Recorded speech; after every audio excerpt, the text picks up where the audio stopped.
energy or Shakti is the wave undulation that is set up at the core of nothingness, as nothingness is other nature. Action and silence never meet, yet we have to posit the reality of relativity. So we introduce the notion of energy. At the very highest vibration of energy, everything becomes absolute again. It leaves itself. Energy departs from itself and enters into that ocean of consciousness. We say enters into, but that's just a metaphorical way of speaking. It doesn't enter into anything, but there's no way to discuss what that union of energy and silence is like. So you create prepositions and you create metaphors to try to account for that very, very subtle relationship between consciousness and energy. They are one and they are two, and thus that's the rub. That's the difficulty in speaking about it.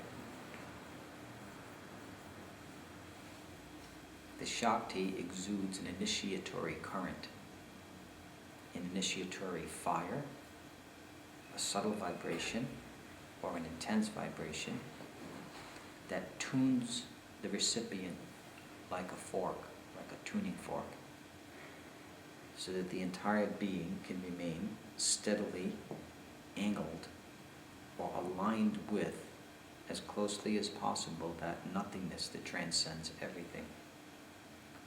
In that way, the Shakti is a most potent, cohesive force between relative and absolute.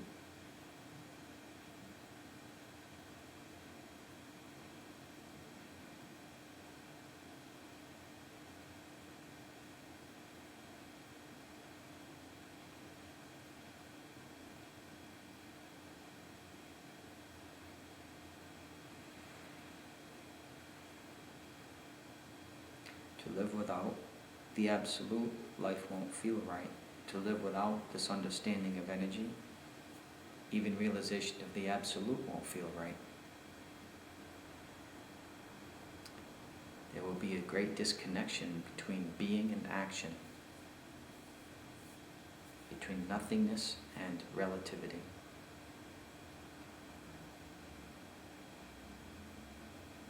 That's the value of the Shakti.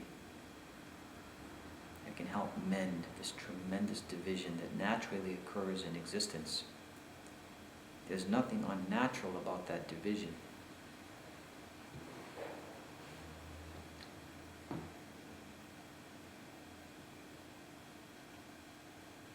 But with a human being, a higher understanding can happen. It gives rise to a higher unity, a higher sense of unity, one that is greater than just that deep duality between silence and action. Action never enters into silence. Silence never leaps out of itself to meet action. But with the introduction of energy, all of this becomes palatable. Not just the idea or notion of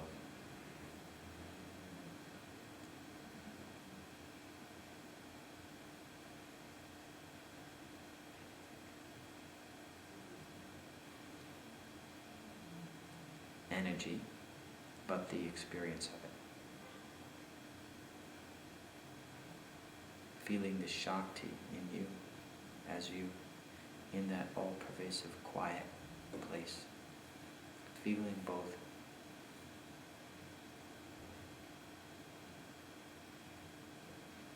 The Shakti performs an additional function of subtly tuning the nervous system in its subtlest functioning to that transcendental silence, so that there's more of a sense of connection. Even though there is no connection, the subtlety will give the feeling like there is a connection, and therefore create more wholeness in awareness.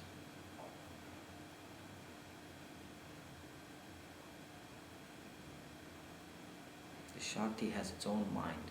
It goes on performing its feat of radiation power until the mind is blissed out in it, till the whole bodily being is thrilled by it.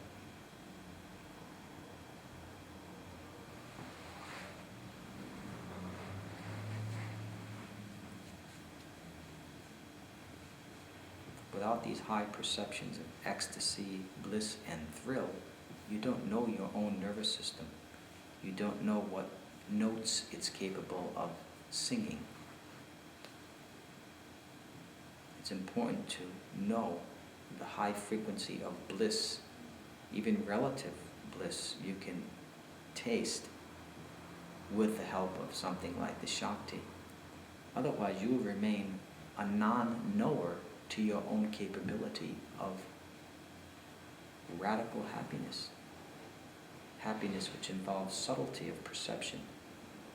I'm not saying that that is equatable or equal to liberation, but I'm saying it is also a valid area of spiritual investigation.